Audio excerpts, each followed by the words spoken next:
family, it's Tasha on Mom Bear Prepping. You already know what time it is. Get your drink, pull up, let's talk about it. So today we're going to talk about something kind of scary, food insecurities. So we've been talking about food for a while. You know, I still get questions about, hey, when do you think it's actually going to collapse? When do you think we're actually going to see any kind of panic buying? When do you think, the day's going to be here, basically? And it's hard. I'll never really say real timelines, right? Because nobody knows really. Like, it could be tomorrow, it could be a month from now, it could be next year. We don't know. All you can do is follow the signs of what's going on right now. And then you make your own determinations about what kind of urgency needs to be put on what you're doing today to prepare. Okay. And so today, what I wanted to do is, major insecurities are coming as far as food. And when I say major, I mean that average people, some people that have never felt that before, are going to start feeling that. Okay. Because as we move forward, things get worse and worse. More signs that people are just not, I guess some people are for sure are paying attention and are seeing the signs and are definitely taking advantage of the time to get ready. But there's a lot of people that aren't, you guys. And so I just want to walk you through 13, I guess, signs that we could be in trouble. And you'll notice some of these things, you guys, are already happening. And some of these things are minor things and some of them are more major things, okay? But these are some signs that you could look for that could be troublesome or just to pay attention, okay? So first one I have is food passports. So obviously if we get to a point where, we already have cities right now that you cannot go out in town, you can still not go out to a restaurant and eat, okay? And so that's concerning. Obviously, a lot of, whether you want to believe it or not, a lot of this country does not know how to cook, and restaurant food and eating out is their way of life. Even like people who have money, get food delivered, you guys. A lot of them get food delivered from restaurants, right? Maybe they're not eating at a fast food restaurant per se, but they're eating out in a sense of they are ordering food and getting food, okay? So we are seeing some form of mandates, but when I say food passports, I'm talking about major stuff. I'm talking about, hey, you cannot go into a grocery store, a particular store that sells food, unless you can show proof that you've been medicated. That's what I'm talking about, okay? So that would be a sign that, hey, we're in trouble. 2 would be any kind of limitations. Again, this is a minor one. We see this fluctuate from time to time. Basically, if any kind of panic buying ensues, usually a store will put some sort of limitations because they are seeing that their product is running out too fast, whether that's toilet paper, whether that's water, and then they'll put some sort of limit on it because they're like, look, we want to spread the love for our customers as much as we can. So typically limitations is going to be at a lower level, and it's actually going to be at the store's discretion, okay? Another thing is, number 3 is empty shelves. So we've been seeing for a while now in certain areas, I know that there are certain areas that are not seeing this, you guys, but there are areas that are 100% seeing this. Big gaps, big holes. Some countries are going as far as putting boxes of pictured food in place of it. If you take a look, food is being pulled forward. If it's in a case, it's being spread out as if the case is full. There's all types of different things that they're doing to display food differently so that the store does not appear to be emptier. But it is, okay? And that's smart, right? Because again, nobody wants to cause panic, right? Just like a store does not want to cause panic. They don't want you to realize that might be a little bit short and that for some reason to cause panic buying to start, and then their store's wiped out within hours, right? And they don't have anything to back it up to put in it, okay? And so that's bad business for them. Excuse me. So it's important that, and it's good that they're doing their part to try to make things appear, because it's not them, you guys. It's the bigger picture of our supply chain, okay? And the disruptions with that and how that's working and not working and all this stuff, okay? So that's not, necessarily a grocery store's fault, okay?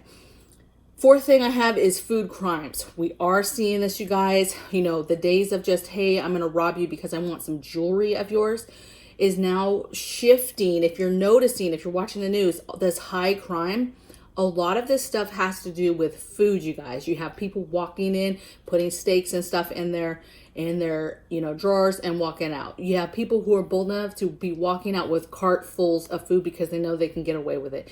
You have people who are watching people at the grocery store, see if they have money or food or whatever, following them home, taking their food. You have all these things that are happening that have to do with food, right? People are breaking into homes and stealing food, not stealing, your jewelry, okay? You have folks that are smashing and grabbing, but I would venture that those people are doing that because they are desperate. There's a lot of people, you guys, that are out of work and not working or on the verge of losing their homes, and that causes desperate people. And so I would, those are people that want to get the man, right? And they're smashing and grabbing, getting that money. But I would venture that that money is being spent on food, okay, and essentials for whoever is feeling like they're froggy in those groups of people that are smashing and grabbing, okay? So an increase in food crimes, okay? People being followed home, people watching you when you're getting their groceries, those people that walk up to you and ask you boldly, like, why do you have so much food or whatever, that's bad news, okay? Number 5 is more food banks, more food lines. So if you start seeing those pop up more for people, more organizations trying to give people food, that's a sign. That's a sign that overall we have a lot of people already in some sort of food insecurity. Number 6 I put is mandates on truck drivers. We're in trouble if we start seeing any kind of mandates for not being medicated that affect truck drivers directly. If we start messing with the folks that move product back and forth in this country, we are in trouble. Okay, if we don't have that ability, that's really, really bad news. And that doesn't really matter in what capacity that happens, right? If it's, hey, you can't drive on the interstates, hey, you can't drive, period, you can't drive at all. Whatever it is, right? You can't get gas unless you're, whatever the piece of it that stops that community, that group of people, that's going to be a problem, okay? And so that's something to pay attention to if you start seeing any kind of disruptions and things that affect our truck drivers, okay? Number 7 is mandates on interstate borders. Again, anything that starts to fracture us being able and our ability to go from state to state within our own country, right? Openly being able, and I'm not even talking about flights, right? I'm not even talking about flying right now. I'm talking about, but that's a major one too. But if you start saying, hey, I can't drive to another state or drive through a state or do something, that is crazy, okay? Because again, that affects so many people's employment. It affects the truck drivers. It affects all types of things, okay? And so that's huge. I mean, that's like major movement of, 1, overreach, and 2, just things are going to go super left if we don't fix things before they get to that point. Other signs. Number 8 is martial law. If martial law is enacted, that's something obviously in general that you should be concerned about. But martial law can be enacted for all types of things, you guys, okay? Even something as simple as like the storms that just happened, right? Some sort of martial law trying to shut down other cities around it or whatever, right? There's different things that, like during Hurricane Katrina, there was martial law. They were going door to door. They were asking for defensive tools. They were doing things, okay? Martial law can happen in a lot of different ways, but it's a sign. If we, at any point, they bring in UN troops, martial laws enacted, any of that stuff, that's a sign. That goes into my next one. Number 9, state of emergencies are made. Pay attention. Again, a lot of times we think a state of emergency, we think of storms. We think of something, a natural disaster has happened that is catastrophic, and that is what then, makes somebody hit the button saying, hey, we have a state of emergency, right? Major flooding, something like that. Yes, most of the time it's a natural disaster of where you're going to hear this, but there's a lot of different things and a lot of different levels of them saying state of emergency, whether that is the state authorities or that's federal government. It doesn't really matter which one. You just really have to pay attention when you start seeing state of emergencies pop up, especially if there's a theme and you start seeing it across the board, across this United States. You start seeing it in different states. That's a problem. That's a sign. Number 10 would be food spoiling and expiring sooner. So a sign is that our food is not lasting as long. We used to get food that lasted much longer, right? You could get fruit that would last you easily a couple weeks. Now you get fruit and it's 24 hours. It's going bad, right? buying food that's canned used to be like, hey, 4 or 5 years or whatever. Now it's much, much sooner. Okay. So that tells you we're depleting our backup resources, our backup, warehouses that hold this food, whether that's at the distributor level, if that's at the warehouse levels for the stores, whatever level that's at, that's a sign that's telling you, hey, we're running out of food because now we're in the danger close stuff, right? We're not in the good stuff. This is bad. Okay.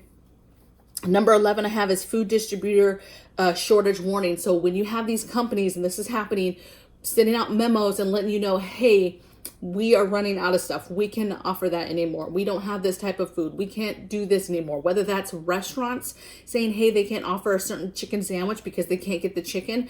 Or if it's a distributor like Augustin Farms or anybody else, Azure, whoever, who sends out memos saying, hey, we have a problem with getting food, and either we can't give it to you anymore or what you order from us is going to be limited. Okay. The LDS recently had a memo that basically said they have limitations if you're buying stuff through their online store now. Okay. So pay attention. If you have food places telling you, hey, we can't get this, or any kind of company telling you, hey, we're having a hard time giving you a certain type of food, or we can't anymore, that's a sign for you. Number 12 is food distributors. What did I say? Cutting or getting rid of products. Meaning, okay, so we saw this really start last year where potato chip companies, right? They stopped making a ton of potato chips and just started with the ones that make them the most money. We saw a lot of soda cut back and they only made certain sodas, all those extra sodas, cherry this, diet this, whatever. They cut those out, you guys. And so there's a lot of stuff being cut back, and where companies are realizing they can't get all the stuff they need, all the pieces to make a product, and then therefore they are cutting that back. Some companies are inflating those prices because they, if they don't inflate it and get their money for that products that they have left, then they're going to obviously go bankrupt, okay? Or have to get rid of that product altogether. So all types of money moves are being made by food companies so that they can try to keep their products out there. But there's a lot of cutting back that is happening, right? There's a lot of things you can't get anymore, okay? And then last, number 13, I have ration cards. So if we get to a point where, the food's gone, panic buying ensues, whatever, another sign is going to be any kind of rationing system. Maybe the food doesn't run out, but it's super, super low. And then they start talking about, okay, we're going to go and we're going to consolidate the grocery stores and we're going to move to some sort of rationing where, yes, you can come, it's your money, you're going to buy what you need, but you're going to be rationed on what you can get. You're not going to be able to come in here and get 2 things of milk. Right? You might have a huge family, but you're not going to be able to come in and get 2 things of milk. Maybe you get some milk, a thing of eggs, 1 thing of bread. It's going to be limited. Maybe you get 2 things of meat for the whole week and you need to make that stretch. I don't know how that looks, but just know that if any kind of rationing system comes, and we've done this as a country before, you guys. So this is not alien stuff that I'm talking about.